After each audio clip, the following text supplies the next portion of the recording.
I want you to think about this movie next time you're smoking your reefers and finger popping your old lady at the local drive-in. I don't get it.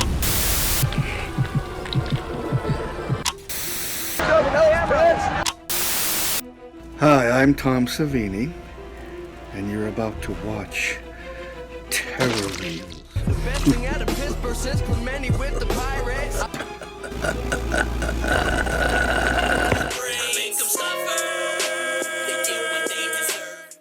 Welcome back, everyone, to another episode of Terror Reels with your host, Steel City Dahmer. The 70s were jam-packed with slasher films. Films like The Town That Dreaded Sundown, Black Christmas, Texas Chainsaw Massacre, and Halloween. All great movies, right? Right. All these movies really made their mark in horror, and all scared us for one reason. They were all possible. Getting stabbed up around Christmas, or being murdered just for being a babysitter around Halloween is always rough. But back in the 70s, nobody ever thought that you could get your head chopped off in the middle of a parking lot full of occupied cars. You just think you're gonna hang out and enjoy a doubleheader while fooling around with your sweetheart, but maybe you'll get your head chopped off or swords stuck through both of you. Wild, right? Nope, not in this 1976 Suicide Gold directed Drive-In Massacre. We open this movie with a bald-headed prick, Austin, played by Robert E. Pearson, being a bald-headed prick. Jeez, does anybody have homes to do it in anymore? If they did, you wouldn't have a job after you left the circus. This drive-in theater is pretty much ran by people who left the circus. And by people, I really just mean two. Austin and Jeremy, played by Douglas Goodby, who weighs people in and cleans up after the place after everyone leaves. We focus on this couple talking about getting pregnant and starting a family. The movie starts and this guy really wants to see the beginning of this movie. And you can't pay attention that hard without putting a speaker in your car. So you guys have to reach for the speaker, but if he would have just messed around with his old lady, this never would have happened. She starts screaming as one would, but then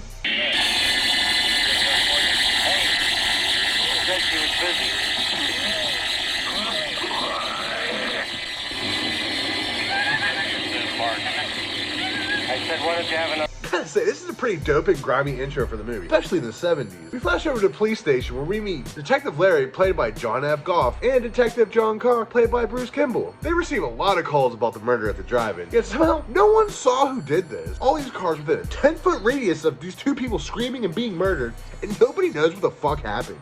They decide to go talk to Austin, and they have the same opinion on him that I and everyone else does. He's what you would call your perfect asshole. The next day, they head down to the drive-in and talk to Austin and anyone else who was working that night. They're not getting much information from Austin, because frankly, he doesn't give a fuck, but his shit-talking is impeccable. And then when I leave here, I gotta go over and check the tickets. I gotta double check to make sure those wang bangers in there aren't ripping me off. Wang bangers? What the hell's a wang banger? They decide they want to ask Jeremy some questions, and Austin calls him in. All he does around here is jerk off. Not true. Jeremy comes in, and he's a different type of fella. He used to work at the carnival selling swords, and I lost all my teeth biting off snake heads and chicken heads too.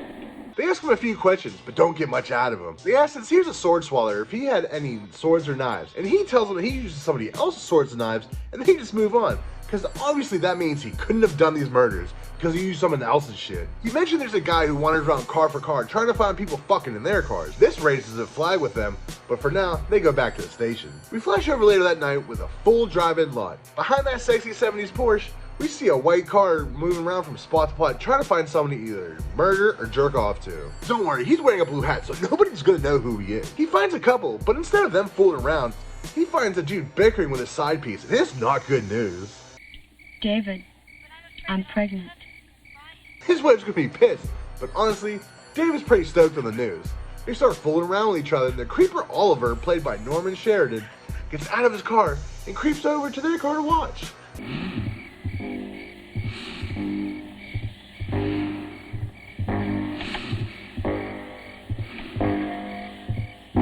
It's wild that nobody's honking their horn to let them know they have a creeper in the midst, or even let them know about this.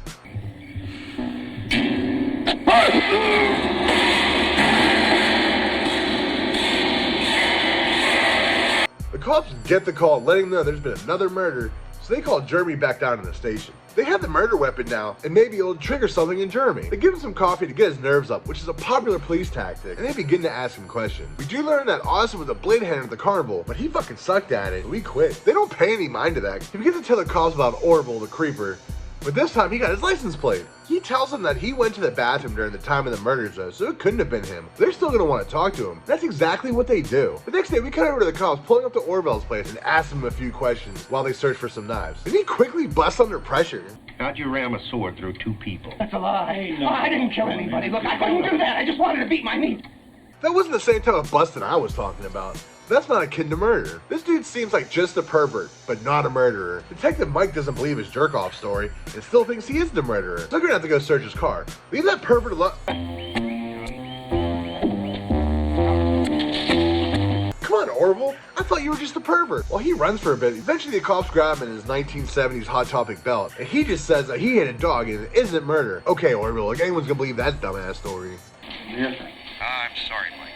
I'm afraid it was dog. We had to release that Orville creep. Damn.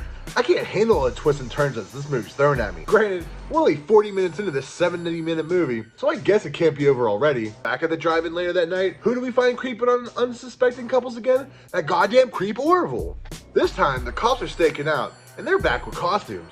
A costume so good that Austin thought that Mike is really Detective Cox's wife. Orville thinks everything is normal and begins to creep on the couple next to him. The dude in the car just wants to get his dick wet, but she really loves this movie, and she wants to see this movie for the third time. She starts yelling at him with her tits out, but he gets pretty mad about her wanting to actually watch the movie and storms out of the car. Orville must be stoked to see some real-life tits tonight after everything he's been through the past 24 hours. This whole time, Jeremy and Austin are distracting the cops, which isn't good for their stakeout. Eventually, Austin pulls Jeremy away, and the boyfriend gets back in the car, but all of a sudden he doesn't like this spot. And you know what? I don't either.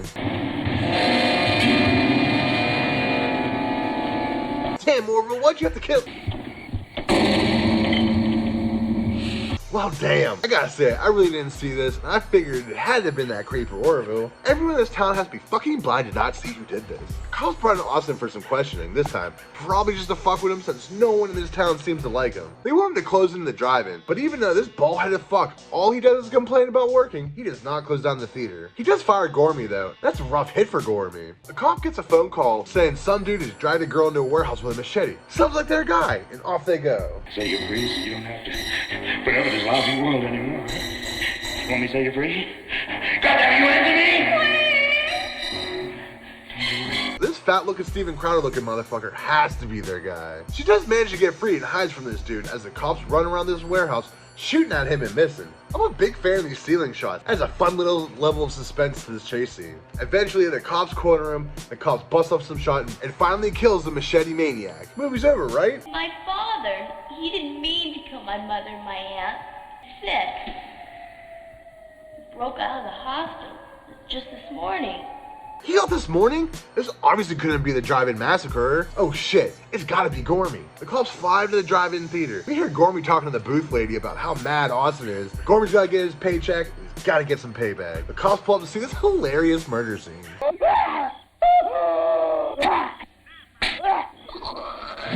Imagine getting some head at a drive-in and seeing a shadow of a murder going on 15 feet away from where you're about to bust. The cops bust into the projection booth and find a dead Austin. Well, there's only one room left. Jigs up, Gormy.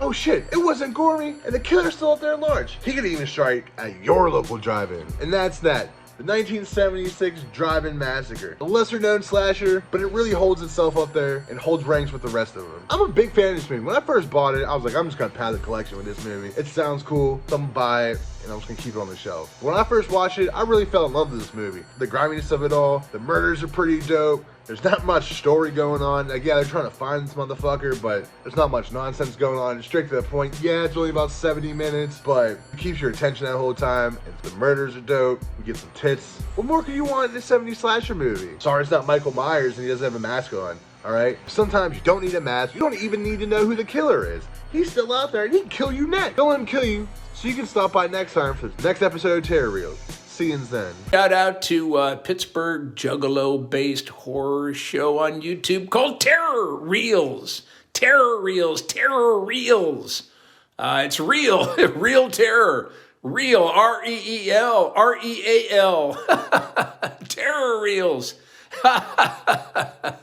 Terror Reels. Hey, dog will hunt. Get that bitch. You dented my plate. My brain is burning. Terror reels. Goodbye.